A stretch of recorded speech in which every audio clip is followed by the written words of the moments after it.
Imagine walking into a ninth century Roman church and seeing a woman called Episcopa, a bishop.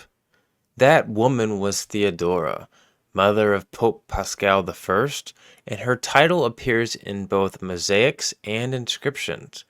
But here's the twist.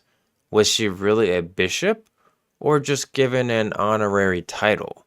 Today we are unraveling the mystery of Theodora and what her story reveals about women in early Christianity. The first one we will discuss is from the book by Ut Eisen, Women Office Holders in Early Christianity. And in this book, she talks about Theodora Episcopa. She starts by saying 2 additional inscriptions testify to an episcopa who can be proven not to have been a bishop's wife. This is the Episcopa Theodora, the mother of Pope Paschal I, and the Liber Pontificalis, the father of this pope. But Gnosis is mentioned without any official title.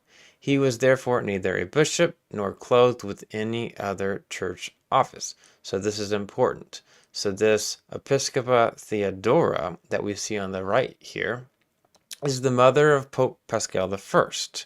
And we know from this other text, the Liber Pontificalis, that the father of Pope Paschal I, which would have been the husband of Theodora, we know that this father of this pope, his name is Benosis, is not called a bishop, which is very unlikely if he actually was a bishop. If you're called a bishop, it's a very honorary title, so you make sure you to call someone a bishop if they actually are one. She continues, Pope Paschal I is known for having engaged in an active building program during his pontificate. He restored the churches of Santa Maria in Dominica, Santa Cecilia in Trastevere, and Santa Prassede. And I'm certainly not pronouncing those names wrong at all. On the eastern flank of the church of Santa Prassede, he built the church of Saint Zeno and had it decorated with mosaics, like you see on the right. This building was erected in the spirit of the Carolingian Renaissance at the beginning of the 9th century, which called for a renovatio of the Christian art and culture of the 4th century. The chapel of St. Zeno, there are 2 inscriptions. One was a mosaic and one on a reliquary attesting the Episcopa Theodora. So the mosaic is the one on the right, you see. So she starts with the mosaic inscription, and you see at the top it says Episcopa in blue. You can very faintly read it. And then on the left side it says Theodo, which is a little weird. And scholars know, as we will learn, that it should be Theodora, but it was changed later, as we'll talk about. So she writes, Rotraut Wiskirchen describes the mosaic as follows. In the lower niche one sees, on the upper part of the lunate, the Lamb on the mountain of paradise, flanked by 2 stags and 2 hinds, and on the lower part of the bust of the Theodora Episcopa, labeled as such, as well as those of Praxedes, Mary, and Prudentiana. In this mosaic, Theodora is depicted with a rectangular halo, ordinarily used to designate living persons of high rank. She is shown on the left next to St. Praxedes and Prudentiana. The woman between these 2 is Mary, the mother of Jesus. Above Theodora's head is inscribed Episcopa, and to the left of her portrait is her name, Theodo, when it's supposed to be Theodora. The last 2 letters of the name are no longer legible. According to Ursula Nilgen, the letters in Theodora's name were smaller than those in the other mosaic inscriptions in the chapel of St. Zeno. On the other hand, there are no traces of restoration in the questionable part of the mosaic. A reliquary tablet, also found in the chapel of St. Zeno, attributes the title Episcopa to Theodora in the same way, and in addition says that she is the mother of Paschal I. In light of this inscription, we may suppose that the chapel of St. Zeno housed the tomb of Episcopa Theodora. Wow, that's pretty crazy. So this could have, or assuming that this woman was an actual bishop, she would have been housed out this tomb. Then we have the reliquary inscription. And so that is not what is on the right. What is the reliquary inscription? So you'll see on the left here all these Latin words that don't make any sense. And then the English translation under it says, "Therefore the aforementioned praesul has placed at the very entrance of the basilica on the right side, where the body of his most gracious mother, the Lady Theodora, the bishop, rests, the following bodies of those worthy of reverence." This inscription, containing a total of 56 lines, concerns the translation of relics of the saints planned for July 20th, 817. That is during the first year of Paschal I's papacy. The first part of the inscription contains the names of a long list of church officials, popes, bishops, presbyters, and deacons, in lines 10 to 16. There follows another long list of names of martyrs, lines 16 to 30. The list of martyrs is followed by the names of virgins and widows. Next comes the text quoted above, concerning the bishop Theodora, which shows that the tomb of this woman was located next to the entrance to the basilica. Then comes the names of the presbyter Zeno and other office holders and martyrs. Theodora is more closely described as the most gracious mother of the paschal named above. This was Pope Paschal I, as we see in lines 2 to 3. Her description as Domna, i.e. Domina, Theodora, expresses the high regard in which she was held. The placement of the word Episcopa after this woman's name indicates its titulary character. Theodora therefore had the title Episcopa as a title of office. What? A finding that has evoked a great deal of consternation in the reception of this inscription. This is certainly the reason why the official title Episcopa is frequently omitted in verbal reproductions of the inscription. Rotra Werskirchen also characteristically forgets this puzzling title in her translation of verses 37 to 41. So, in other words, other people have repeated this and interestingly just ignore and don't include the word Episcopa in there. As we have shown above, the title Episcopa is constantly interpreted by scholars in accordance with Canon 14 of the Council of Tours as an honorific title for bishops' wives. In the case of Theodora, however, that interpretation is certainly inaccurate. Theodora was definitely not the wife of a bishop, as is clear from the mention of Bonosus, the father of Paschal I, in the Liber Pontificalis.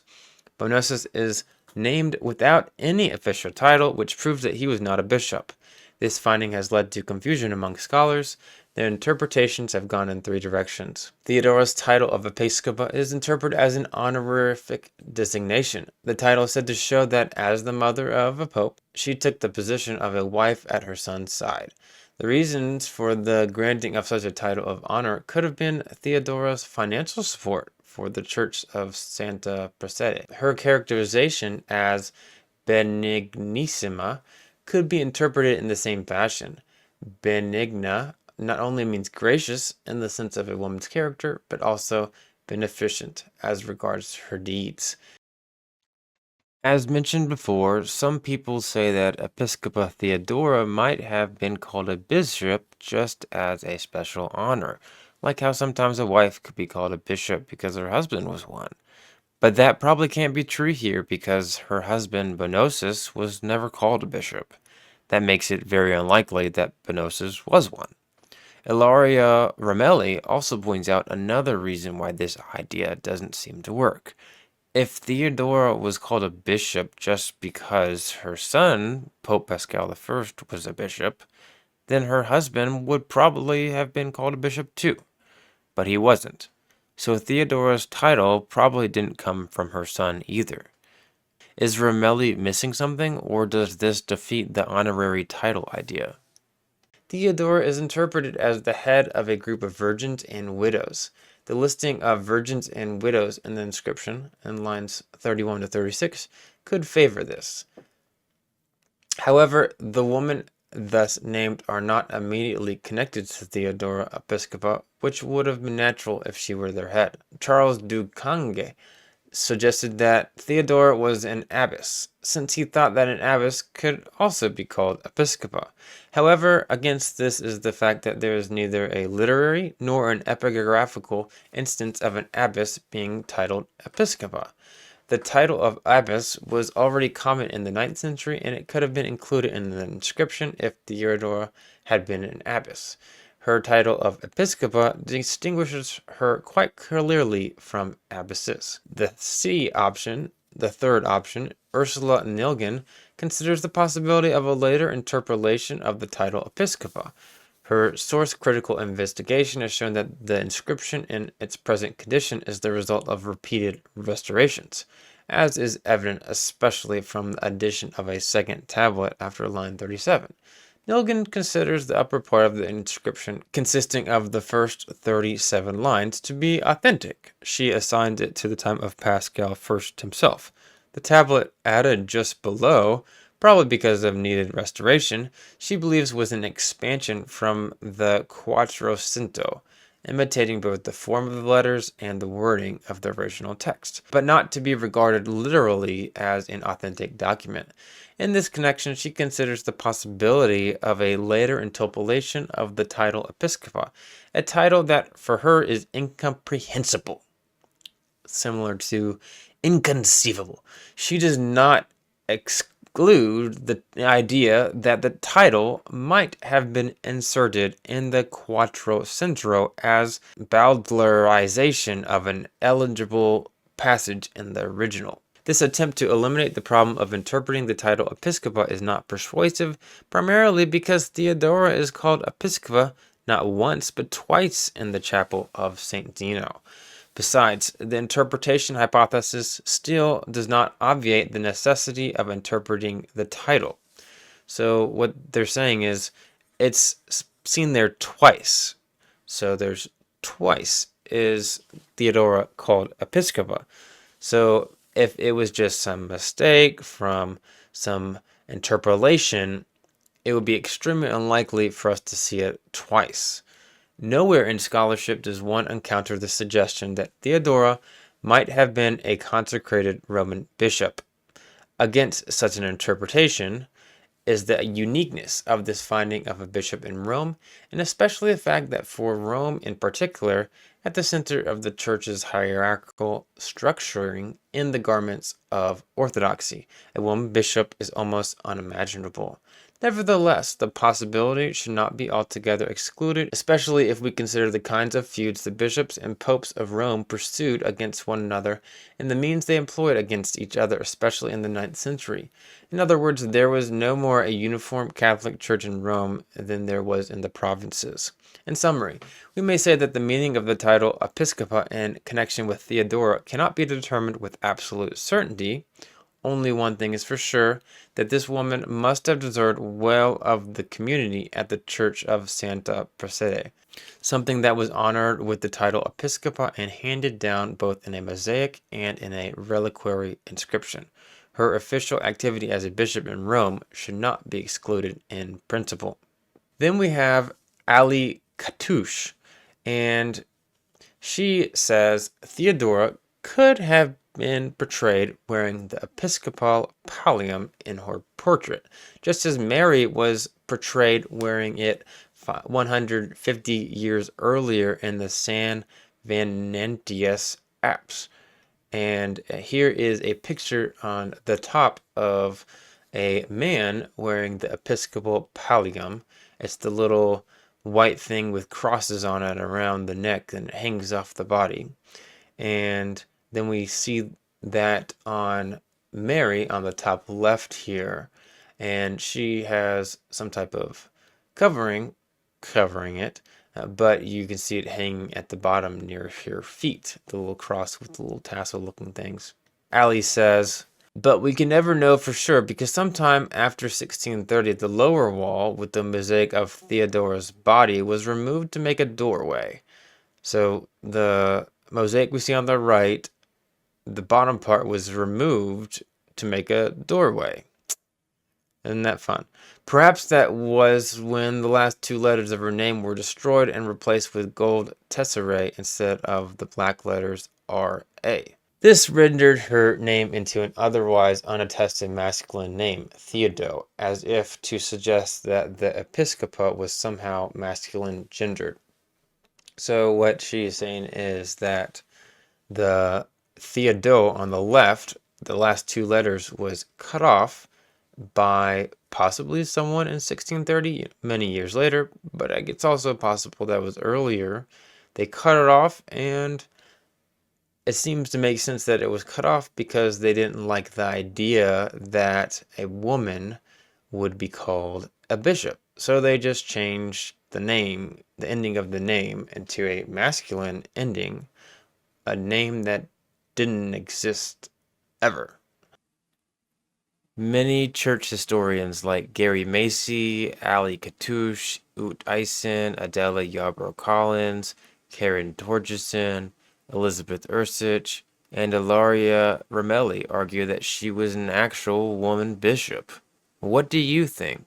Comment below.